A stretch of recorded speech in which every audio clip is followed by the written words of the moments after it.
The Nationals have one of their top prospects performing very well to start the Arizona Fall League, but looking further into what this guy could bring, I feel pretty good about his development.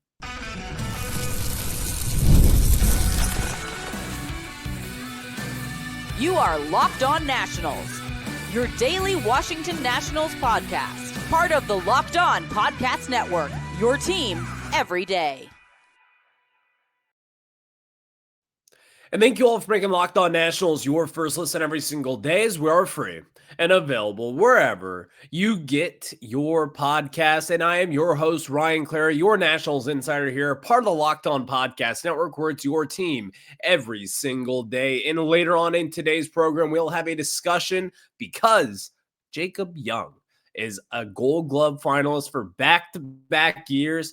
I'm going to make my case as to why our guy, JY, should be the Gold Glove winner in center field. So stay tuned for that later on in the show today. And in the second segment, the Nationals have a very impressive pitcher in the Arizona Fall League, but also this guy has had some injuries throughout his career, and he's got a big offseason ahead. I'll tell you why that is a big one to really look out for as we move on. But we start off discussing 2024 first round pick Seaver King having a start to his Arizona Fall League stint.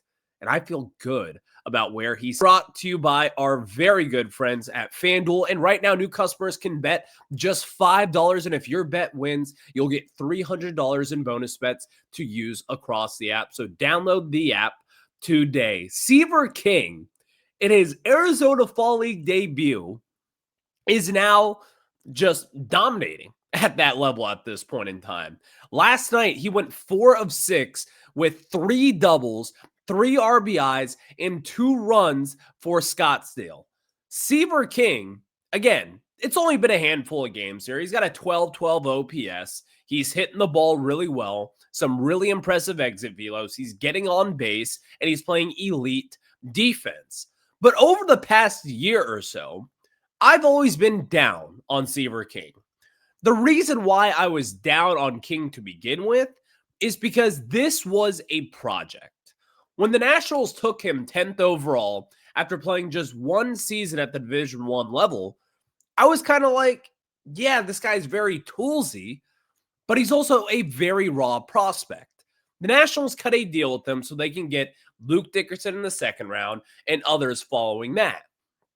So when the Nationals first made that deal, I liked it, but I also wanted to proceed with caution. Because Mike Rizzo, the guy who made the pick, and yes, there was Mike DeBartolo involved. There was Mark Shalaba involved as well. There were other members of the organization who obviously went in on this draft pick. But I was not convinced of it. And the reason why I was not convinced of that being a good pick is because the Nationals simply do not do well with projects, or at least they did not do well with projects. But now under Paul Taboni and under Devin Pearson, you kind of feel a little bit differently about some guys. And I do. I think Seaver King could be the first of like the Mike Rizzo era where you kind of put him in a box of saying, yeah, this guy might be good, but can Rizzo develop him? You can kind of take him out of that box at this point and have him start with a clean, new, fresh slate here in DC. And I think King could really take this opportunity, and I also think Taboni could take this opportunity and run with it. Seaver King has always been a very, very talented player. Like, if you look around baseball, a lot of teams do this very well. For instance, the Boston Red Sox. They take these projects and they turn them into just complete studs of players. You have saw it with Roman Anthony in years past, Christian Campbell, and guys like Connolly Early, who we've talked about a lot over the past couple of weeks here on this program. But a team like the Red Sox, they have done that well. And good thing for the Nationals. You've got Paul Taboni from the Red Sox, and now you have Devin Pearson. I would not be surprised at all if the Nationals can figure out a way to tap in to Seaver King's talent. Because if you look at his season this year, I mean, let's just be honest. It was a pretty disappointing first year for Seaver King. He batted .244 with a .337 slug and a .631 OPS. He made it up to Double-A, and this guy is elite defensively up the middle, at shortstop, at second base, but this is someone who actually could play a premier shortstop position. But that was not enough. What he did offensively this year, not really showing much power, having 19 doubles on the season over 125 games, only 6 home runs this year, 43 RBIs, and only 32 walks compared to 116 strikeouts. Like, that was not good enough for me. But now we have someone coming from an organization who actually has tapped into guys who may have had flaws in their game, but they have simply patched that up. I feel good about where King could be down the road. And I think so far in this Arizona Fall League stint, I mean, again, it's only been 5 to 6 games up at this point. This is not a Taboni effect. This is Seaver King being a good baseball player and just simply having a good stretch of games here. But looking ahead into 2026, he's kind of one of those guys where you could sit there and really convince me of the fact that he will turn it around. Going into this season, I think the expectations for King will rightfully so be a lot higher than kind of what we saw this season. And it's not going to happen in the first month. You're not going to sit there during spring training and say, man, look at the way that Seaver King is swinging the bat. This guy is going to be a stud. He's going to be up in 2026. That's not the case right now. I don't think Seaver King makes his debut in 2026. I think he's going to take some time with him and also just ultimately figure out what this guy can do best. Because the dream scenario, when you took him 10th overall back in 2024, the dream scenario is that this guy is a 5-tool kind of talent. And I think a lot of people throw that out there maybe too often, but that's the dream with what Seaver King could be. He is a legitimately elite defender up at the shortstop position. We understand that. He's got great bat-to-ball skills, or at least that's what he showed down in Wake Forest. He does have a little bit of power. You saw his exit velos climb there in his last year at Wake Forest. And also, this guy can steal bases, and that's what he did this season. You saw the stolen base numbers. He stole 30 bags this year, and that's after stealing 10 bases in just 20 games down in Low A Fredericksburg back in 2024. This is someone who can get the job done, not just at the minor league level, but also at the major league level. And the main reason as to why I lost my confidence in Seaver King was because of the old regime here. Mike Rizzo did some phenomenal things here. If Mike Rizzo was working a trade, go for it. If Mike Rizzo was going to try to trade Juan Soto and get the best package in return, do that. That is what he does best. Or if he wants to make a trade for Lane Thomas or whatever it could be, he's going to work those phones and he's going to do a great job. If you give him an open checkbook, he's going to spend that money pretty wisely. But what he did not do well was projects like these. I think back to the Elijah Green pick. I was excited at first. I'm sitting there like, man, this guy's so talented. And then you start to read up his profile. And you're like, okay, swing and miss concerns, not great. Struck out in 20% of his high school at-bats. Something is wrong there. Something is not right. If you're a high school top 5 pick, just beast out there, and you're striking out in 20% of your at-bats against high school level pitching, and I don't care if it's at IMG Academy, you are a top 5, top 10 player in the MLB draft. You cannot be striking out at a 20% rate in the high school level. That was my biggest red flag. And of course, as we know right now, he strikes out nearly 40% of his at-bats in the minor leagues through his first few seasons. That was never going to work out here. In Seaver King, unfortunately, I don't think he was going to be on that same track record because I think Elijah Green, who knows what the Nationals do with him. But it felt as if that Seaver King was kind of following along those tracks. And that was not going to be a good thing because, again, Seaver King is very talented, and same goes for Elijah Green. But the reason that I did not feel well was because of this organization's track record developing some raw prospects. Yes, they have done that at times. Like, you can talk about Juan Soto back in the day. I mean, you can talk about other guys, Anthony Rendon, Trey Turner. Like, yes, of course they have done it. But also, you have to really kind of dig deep in their track record and say, they have also swing and miss on a lot of big time prospects that have been through these doors in DC. And it felt as if for a long time that Seaver King was part of that kind of era of Nationals player development. But now I feel a little bit different. I'm not saying that these holes are just going to be magically wiped away and Seaver King's going to be a 5-tool player and a top 10 prospect in all of baseball. I don't believe in that. But what I do believe in is that the Nationals can and probably will tap into more talent than what this previous regime did. So stay tuned for that. I think Seaver King is someone who will be a very, very interesting kind of case study for Paul Taboni. And that will really be the first guy that you should be watching down in the minors and see what kind of difference that they can make with him. I want to see what they do with his swing. I want to see what they do with his approach. And ultimately, I want to see what they do and just kind of how they fly him through the minor leagues. Will it be quick? Will it be a long process? That's something to watch for as we get into the 2026 season. But I feel good now about Seaver King. What says you? Let me know.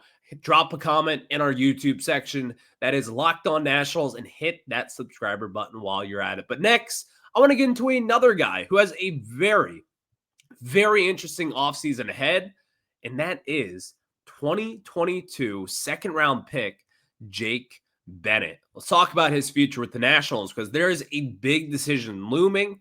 We'll talk about that after this. The NFL season is here, and FanDuel has an offer that you don't want to miss. Right now, new customers can bet just $5 and get $300 in bonus bets if you win. That's right.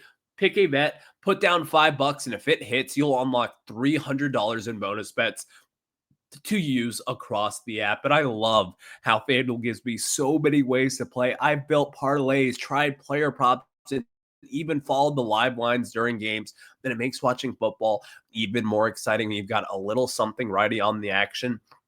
And this week, you've got Terry McLaurin coming back, facing the Dallas Cowboys. Of course, I've got an anytime touchdown prop with him. And yes, unfortunately, I have a CD Lamb anytime touchdown prop who will be coming back this weekend. You parlay that and make that Cowboys Commanders rivalry game so much better. So what are you waiting for? Visit FanDuel.com to download the FanDuel app today and get started. Again, that is FanDuel.com, and download America's #1 sportsbook. That is FanDuel.com. Jake Bennett coming off Tommy John surgery just this past season, actually back in 2023 really is when he had that Tommy John surgery, missed all of 2024, came back in 2025 and looked the part. But the Nationals have a big decision on what to do with him moving forward this offseason. And that big decision is, will they add him to the 40-man roster? And the reason why that is, and why I say that, is because he is a Rule 5 draft eligible player this season. This should be a no-brainer for the Nationals right now. Jake Bennett should be added to the 40-man roster. So far this season, really the past 2 seasons of Jake Bennett are looking back in 2023 and as well as what he did this season. Jake Bennett has been pretty elite for the Nationals as far as that starting category goes. Across 19 appearances this season, he had a 2.27 ERA and 75 and a third innings pitch, only 62 hits allowed. But even the more impressive number, in those 19 appearances, only allowed 3 home runs. And if you look back at his 2023 campaign, across 15 starts, he only gave up 4 home runs. And what we saw this year, an even more impressive stat, he walked less batters per 9 innings than what he did in 2023. And this command is coming off someone who missed all of 2024 with Tommy John surgery.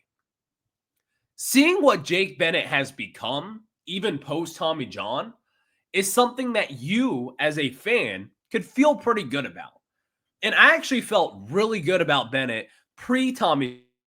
Go back to 2023 and hear us talking about him and some of the dominant starts that he had across multiple different. Fortunately, he was a candidate to get Tommy John, and the Nationals decided to shut him down early on that season and eventually did get TJ surgery.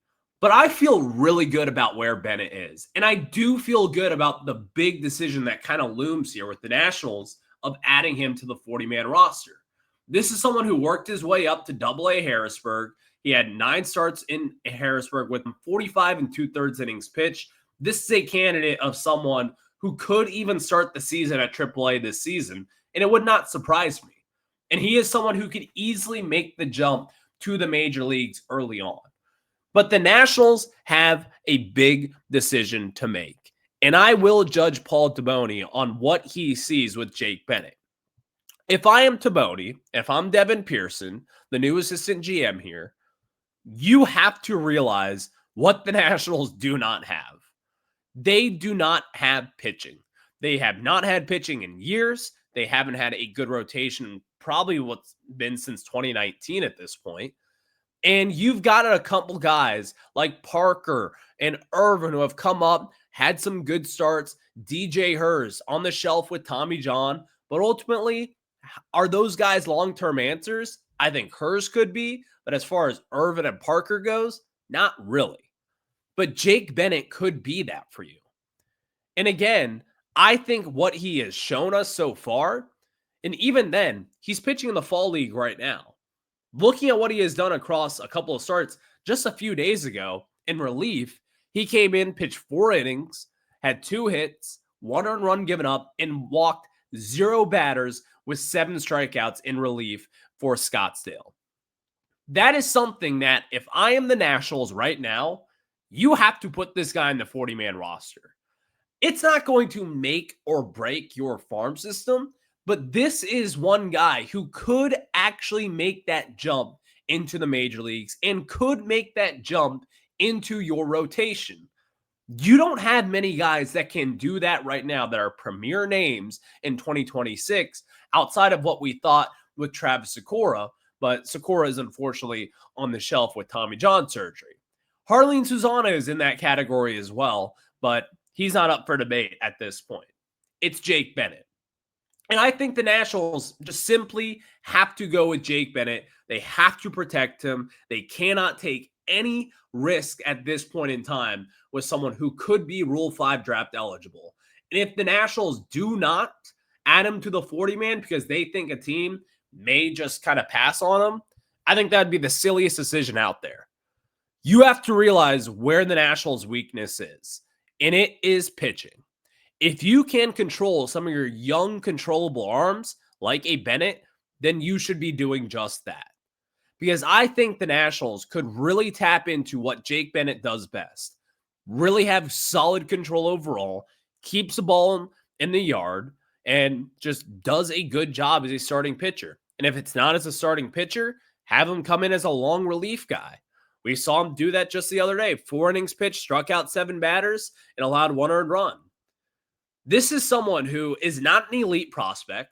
He's got a 3-pitch mix with a fastball, a good changeup, and a solid slider at 24 years old who will be 25 entering next season. But this is someone that the Nationals should absolutely be in on, and they should absolutely give him every opportunity to prove that he could be a part of this team moving forward. So coming off Tommy John and coming off a really impressive performance in the fall league, I feel good about where Jake Bennett is. And I feel good about the Nationals adding him to the 40-man, protecting him, making sure that he's not going to be Rule 5 eligible. And if he is Rule 5 eligible, that would be the first mistake of the Taboni era. Maybe they have another plan for him, but I would surely expect that Taboni and Devin Pearson They'll see what this guy brings to the table, and they will make him on this 40-man roster and protect him from what could be coming. But speaking of something that you possibly cannot protect from coming, is Jacob Young making a good catch in center field. Here's my case for him being your NL Gold Glover in center field. I'll tell you about that after this.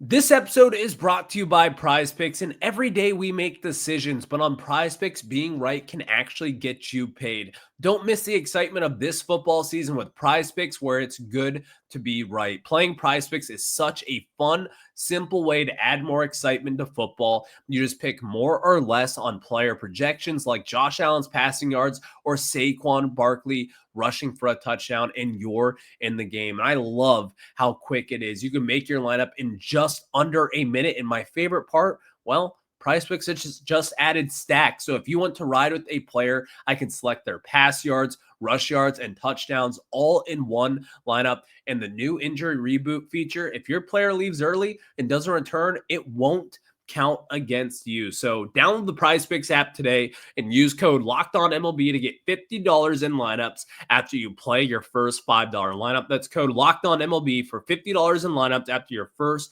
$5 lineup. PrizePicks, it's so good to be right.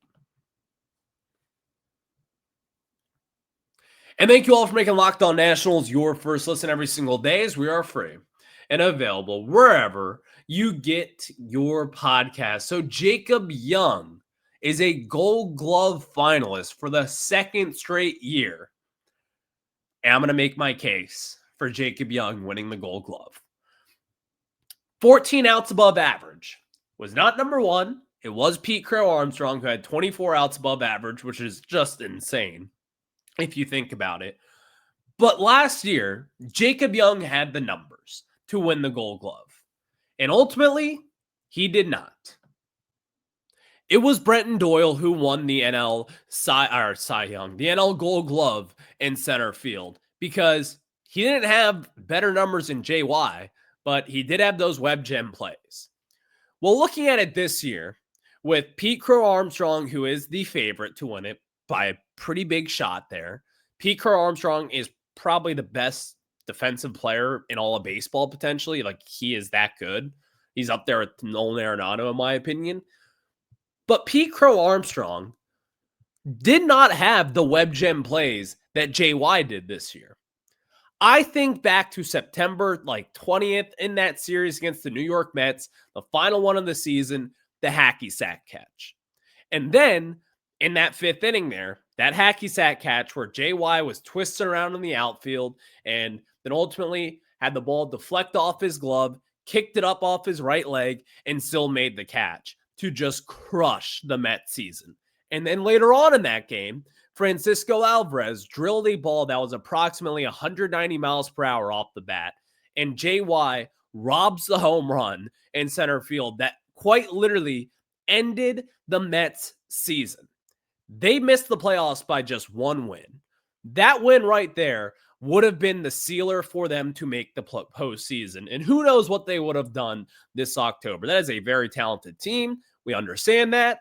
But JY was the single most reason, at least down the stretch, you can make from others, but I like to believe in this, why the Mets did not make the playoffs. So I felt good about JY potentially winning a Gold Glove. I thought he didn't have the numbers this season. He didn't really have the opportunities to make the most of it. But what he did have this year were the web gem plays. And we have seen that time and time again. The great throws from center field to home plate or to second or to third. The assists, the diving catches that he just seems to make so easy. And it looks so easy to make because he's so smooth out there and the ground that he covers. And of course, the web gem plays. This is a top 2, top 3 center fielder in baseball, in my opinion, defensively speaking. But we'll see if he can finally break through and finally win a Gold Glove this season. Obviously, I think it's going to be Pete Crow Armstrong, but I do believe that JY belongs in this conversation, and it's good to see him recognized as one of the game's best center fielders in the game. So thank you for making Locked On Nationals your first listen every single day, as we are free and available wherever you get your podcasts. I will catch you guys on the flip side. Have a good one. Go Nats.